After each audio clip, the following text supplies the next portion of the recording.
First of all, I'd like to say good morning, and I thank you, Dr. Rehman, for letting me come and give my testimony. I first started coming here about 10 years ago, and I was in very, very deep pain.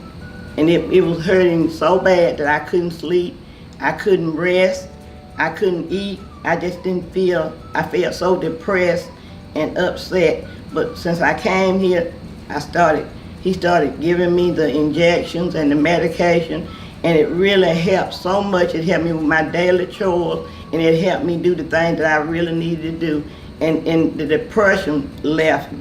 So I'm so thankful that the Lord sent me to Dr. Rehman, and I would tell anybody and recommend him to anybody because that really helped me. And I'm 72 years old, and now I can get up and do the things that I really need to do for myself and my family.